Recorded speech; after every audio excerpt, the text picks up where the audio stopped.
네, 안녕하십니까. 오늘은 장국진전을 한번 같이 보도록 하겠습니다. 자, 보기부터 먼저 보도록 할게요. 이 작품은 장국진이라고 하는 영웅의 일생을 다룬 영웅소설이다. 자, 먼저 영웅소설이 나왔습니다. 여러분, 영웅소설의 일대기적 구조 알고 계시나요? 영웅소설은 이 일대기적 구조에 따라서 그 영웅이 어떻게 태어나서 어떤 공을 이루고 있는가에 그 스토리를 나열하면서 서사가 전개되죠. 그 영웅소설의 일대기적 구조를 좀 알아두시면 좋겠습니다. 자, 우선 첫 번째로는 고귀한 혈통입니다. 뭐 용왕의 아들이라든지 아니면 뭐 옥황상제의 뭐 아들이라든지 이런 식으로 혈통 자체가 고귀하게 타고납니다. 그 다음에 꼭 출생을 할 때 어떻게 출생을 하죠? 비정상적인 출생을 하게 됩니다. 뭐 알에서 난다든지 아니면 꿈을 통해서 그 영웅을 낳게 될 부모님에게 너의 아들이 엄청난 위대한 인물이 될 거야. 뭐 점지를 해준다든지 이런 식으로 비정상적 출생으로 아이가 태어나고요. 그 다음에 세 번째는 이제 탁월한 능력을 가지고 있죠. 이 탁월한 능력은 보통 언제 발현이 되냐면 성장기, 청소년기, 한 10대 때부터 뭔가 비범합니다. 이상한 어떤 대단한 능력을 가지고 있고요. 그러나 반드시 그것을 시기하고 질투하고 모함하는 악인들에 의해서 시련을 겪게 되죠. 그러나 반드시 조력자의 도움으로 그것을 극복하고 혁혁한 공을 세우면서 이야기가 마무리되는 구조를 가지고 있습니다. 네, 장국진전도 당연히 이러한 일대기적 구조에 의해서 서술이 되어 있고 그 중에서 이제 시험에 가장 많이 나오는 부분은 아무래도 이 부분이겠죠. 시련을 어떻게 겪게 되는지, 즉 악인이 누구인지, 부정적 인물들이 누구인지 잡아주시고 그 다음에 조력자는 누구인지 도와주는 사람들이 항상 나옵니다. 그래서 그 공을 세우는 그 장면이 시험에는 가장 많이 출제되는 대목이다. 이렇게 알아두시면 되겠죠. 자, 그 다음으로 읽어볼게요. 주인공의 영웅적 활약과 더불어 여성 영웅의 활약도 중요하게 나타난다. 그러면은 주인공뿐만 아니라 어떤 여성 영웅도 등장하겠구나. 그리고 이들은 위기 상황에서 주변 인물과 초월적 존재에 도움이 있다. 오케이. 그러면 주변 인물도 조력자고 초월적 존재도 조력자가 되겠죠. 그래서 위기를 극복하게 됩니다. 이 과정에서 두 가지의 상호작용이 나타난다라고 얘기했죠. 초월적 세계와 현실 세계가 어떻게 상호작용이 되고 있는지, 두 번째로 남성과 여성이 어떻게 서로가 서로에게 영향을 주면서 상호작용을 하고 있는지 하는 부분들을 잡아줘야 되겠다라는 의도를 가지면 되겠습니다. 소설 자체는 어려웠던 소설은 아니고 아마 여러분들도 읽으면서 줄거리 파악 정도는 쉽게 하지 않았을까 싶습니다. 그래서 먼저 빨간색으로 표시되어 있는 좀 어려웠던 어휘들, 여러분 그냥 어휘를 넘기지 마시고요. 이렇게 분석을 하고 문제를 다 풀고 난 다음에 해설을 할 때 다시 한번 어려웠던 어휘들을 찾아보고 꼼꼼히 그것들을 정리하시기 바랍니다. 그래서 그 부분들을 정리할 거고요.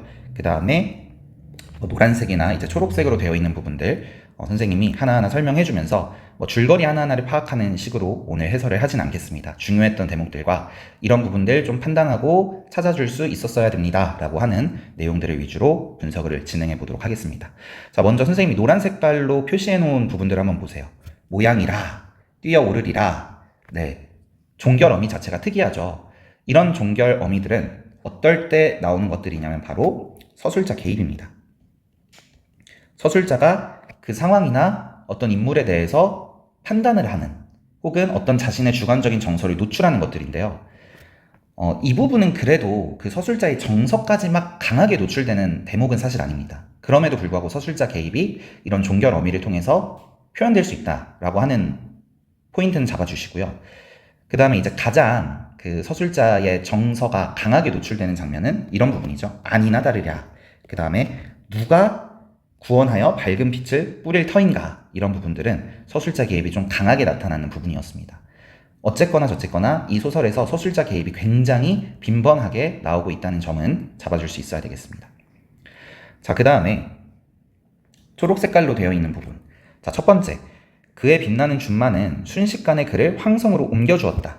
이 부분에서는 여러분들이 공간에 이동이 있었구나 라고 하는 포인트 잡아줄 수 있어야 됩니다. 즉, 장국진이라고 하는 사람이 어디에 있었는지는 모르지만 말을 타고 황성으로 이동했구나 라고 하는 포인트 잡아주셔야 되겠죠.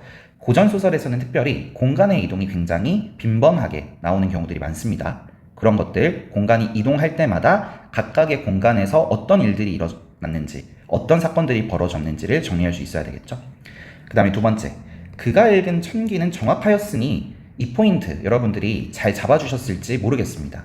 이게 이제 문제로 출제화되지는 않았는데 여기에서 함축하고 있는 뜻이 있거든요. 그 부분까지 우리가 한번 생각을 해보자는 취지입니다. 자, 첫 번째로 그가 읽은 천기래요. 천기는 하늘의 기운이거든요. 그러면 장국진이 하늘의 기운을 읽었습니다. 언제 읽었을까 했을 때 바로 여기에서 읽었던 거구나. 그러니까 1문단 바로 직전에 어떤 내용이 나왔을 것임을 우리가 유추할 수 있냐면 장국진이 하늘의 운행을 보고 별의 어떤 운행을 보고 지금 황성, 즉 수도 부분에 수도에서 뭔가 엄청난 위기가 발생했구나 라는 사실을 짐작한 겁니다. 즉 어떤 편지나 어떤 사신으로부터 실제 정보를 얻은 것이 아니라 하늘의 기운을 보고 그것을 짐작해서 준말을 타고 황성으로 달려온 것이다 라고 하는 그 정보를 이 부분을 통해서 우리들이 읽어줄 수 있다 라고 하는 것을 설명드리고 있는 겁니다. 뒷부분에도 보면은 천기를 한 번 더 읽는 사람이 나오죠. 바로 이부인입니다. 네, 국진의 아내가 되겠죠. 그래서 이부인 역시 천문을 읽고 내 남편이 지금 뭔가 위기 상황에 놓여 있구나. 내가 도와주러, 구출하러 가야 되겠다 라고 결심하게 되는 계기가 되지 않습니까? 그래서 이런 부분들 이부인도 한번 천기를 읽었고 그 다음에 장국진도 읽었다라고 하는 포인트까지 잡아줄 수 있으면 좋겠습니다. 자, 그 다음에 이제 빨간색 글씨들 한번 정리를 해볼게요. 첫 번째 황성입니다. 황성은요, 황제가 살고 있는 도성 지역입니다. 즉 수도를 우리가 황성이라고 하는데요. 아시겠지만 우리나라는 우리나라의 임금과 왕은 황제라고 부를 수는 없었습니다. 그래서 황성, 그 다음에 천자, 이것도 이제 황제를 달리 표현하는 어휘거든요. 이런 것들이 나오면 배경이 중국이구나 라고 하는 것들을 알 수 있습니다. 그래서 우리나라 고전소설들 가운데 배경이 우리나라로 설정되어 있는 것들도 많지만 이렇게 중국으로 설정되어 있는 소설들도 많거든요. 이게 중국에서 쓰였기 때문이 아니라 우리나라 사람들이 쓴 건데 중국을 배경으로 쓴 소설이다 이렇게 알아두시면 되겠습니다. 그 다음에 병란, 이 정도는 아시죠? 우리 임진왜란, 병자호란 할 때 그런 란입니다. 그래서 전쟁이 일어났다 라고 하는 걸 우리 병란이라고 표현을 하게 되죠. 자, 그 다음에 경각에 달려있다. 경각이라고 하는 단어의 뜻 자체는 아주 잠시의 순간, 찰나의 순간 이런 뜻입니다.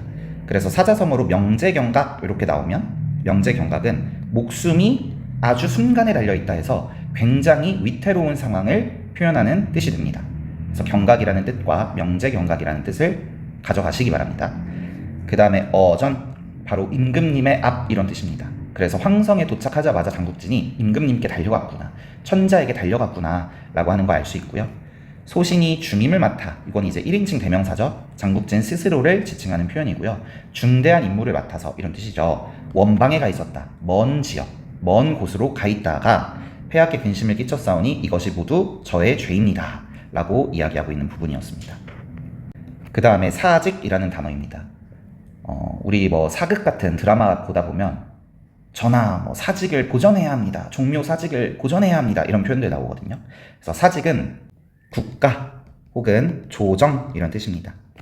그 다음에 자, 뒷부분에 비호처럼 달려갔다, 추풍낙엽 같이 쓰러졌다, 직유법을 사용하고 있는 것들 잡아주실 수 있고요. 그 다음에 비호는 이제 그 장국진을 비유한 것이고, 그 다음에 추풍낙엽은 적군들을 비유한 표현이죠. 그 다음에 시체는 산을 이루고 피가 바다를 이루면서 이 부분이 이제 과장이 되어 있습니다. 선생님이 강조하고 싶은 건 여기에서 왜 이 직유와 과장을 썼을까, 그 이유에 대해서 생각해 보자는 겁니다. 바로 인물의 전기성이죠. 전기성은 말도 안 되는 신기한 거, 비현실적인 거 같은 뜻입니다. 바로 장국진이라는 인물이 가지고 있는 엄청난 능력과 이런 비현실적인 요소들을 강조하고 싶으니까 비호처럼 달려가고 추풍낙엽처럼 쓰러지고 그 다음에 시체가 산을 이루고 하는 표현들이 사용되었다는 거, 그 의도까지도 여러분이 좀 잡아주시면 좋겠습니다. 중략 부분의 줄거리에서 이제 달마국과 천원국이 정국진과 대비되는 악인으로 설정되어 있는 나라들이구나 라고 하는 정보 잡아주시면 되겠죠. 그 다음에 이제 장국진에게 엄청난 위기가 하나 발생하게 됩니다. 그래서 신병을 앓게 되는데 이제 그것을 도와주는 조력자로서 이부인이라고 하는 여성 영웅이 등장하게 되는 거죠. 그래서 보기에 있었던 여성 영웅이라고 하는 그 인물의 어떤 행적들 잡아주시면 되겠습니다.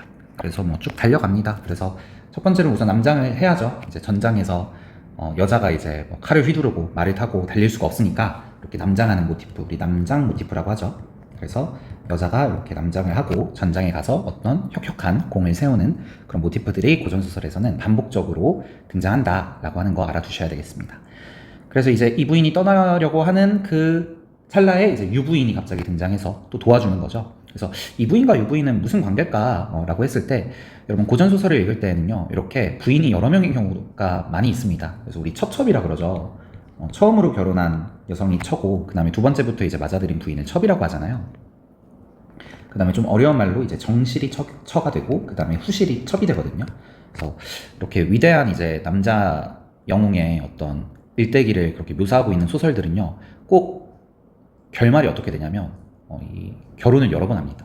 물론 이 소설은 이제 결말 이전부터도 벌써 부인이 2명이나 이상 있다는 걸 우리가 알 수는 있는데 어쨌거나 저쨌거나 이 시대에는 이렇게 처첩을 여러 명 두고 거느리고 사는 것이 남성 영웅으로서의 어떤 면모를 보여준다고 생각을 했나 봐요. 그리고 이제 꼭 그 영웅들의 처첩은 서로 갈등하거나 반목하거나 싸우거나 다투지 않고 화해도 아니죠. 그냥 처음부터 사이좋게 지냅니다.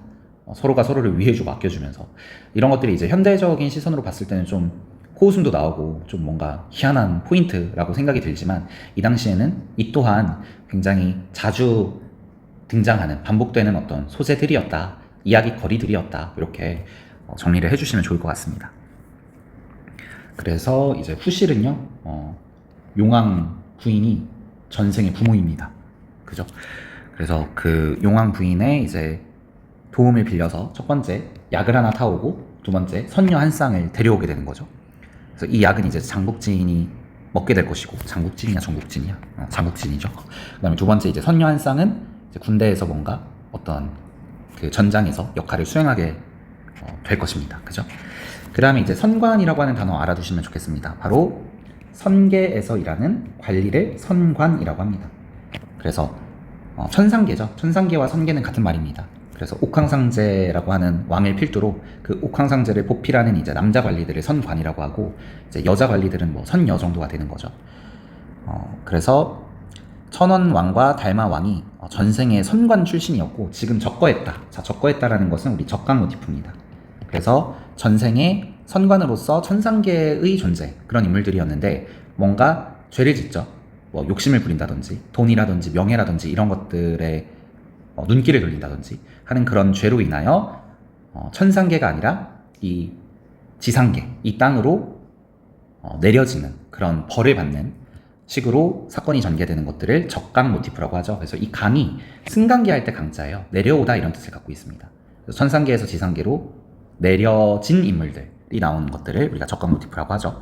그래서 천원왕과 달마왕이 악인인 건 맞아요. 나쁜 사람들인데 그 과거에 뭔가가 있었습니다. 그래서 너무 죽이지는 말고 욕만 보게 해라.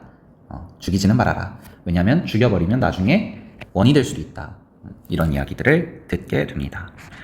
그래서 뭐 쭉 읽어보시면 되고요. 그 다음에 여기에서 이제 한 번 더 전기적인 요소들이 등장을 하게 되고 그래서 결국에 이 부인의 도움을 빌려서 장국진이 전쟁에서 승리하는 이야기로 결말이 마무리가 되겠죠. 뒤에 안 읽어봐도 뻔합니다. 그죠?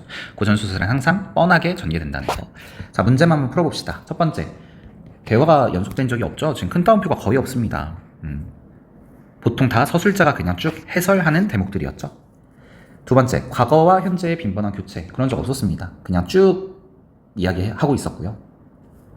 그 다음에 이제 달리더라, 맡길 뿐이더라. 이 더라고 하는 선어말 어미는 과거 시제를 나타내주는 어미잖아요. 그래서 현재의 교체가 일어난 적은 없었다. 3번, 한 인물의 동일한 행위를 반복함으로써 사건의 전환을 예고한다. 이런 장면 나온 적이 없었죠. 4번, 서술자 개입 너무 많이 나오죠. 소설에서 그냥 계속 나옵니다.